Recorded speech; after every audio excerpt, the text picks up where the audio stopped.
জয় জগন্নাথ। নমস্কার, আমি সোমলতা। শ্রী শ্রী মহাপ্রভু জগন্নাথ দেবের আশীর্বাদ নিয়ে আমি আমার এই নতুন পথ চলা শুরু করলাম।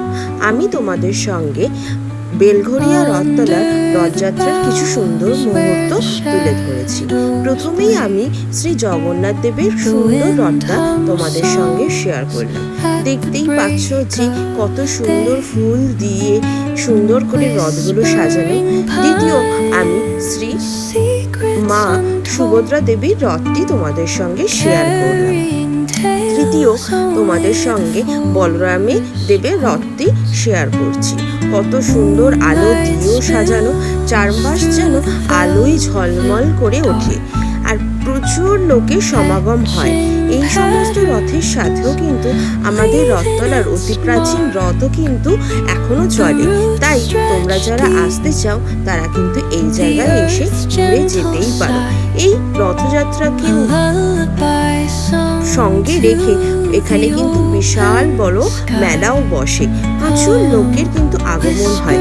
বিভিন্ন রকম গয়নাগাটি, কাঠের পুতুল থেকে শুরু করে আরো অনেক ধরনের জিনিস কিন্তু তোমরা এখানে দেখতে পাবে।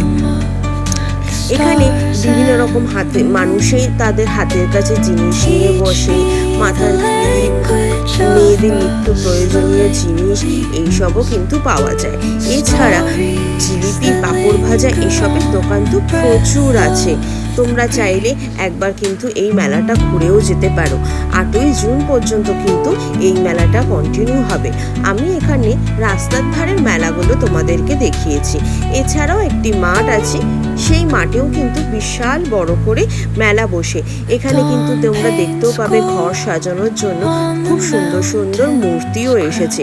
রং বেরঙের কালারফুলের প্রচুর জিনিস কিন্তু এখানে পাওয়া যায়। ঠাকুরের জামা কাপড়ও কিন্তু এবারে এই মেলাতে পাওয়া যাচ্ছে। আর সুন্দর সুন্দর কাগজের ফুল, কাপড়ের ফুল, শোলার ফুল, থার্মোকলের ফুল, রং বেরঙের প্রচুর ফুলের সমাহার সবই কিন্তু তোমরা এই মেলাতে পেয়ে যাবে। এখানে এই যে কাঠের প্যাঁচা দেখতে পাচ্ছ, শ্রীকৃষ্ণ মূর্তি দেখতে পাচ্ছ, রথের জগন্নাথ দেব, বলরাম দেব, সুভদ্রার মূর্তি দেখতে পাচ্ছ, এই সমস্ত কিছু কিন্তু এখানে পাওয়া যায়। আর রথের মেলাই মানে কিন্তু হলো পাঁপড় ভাজা।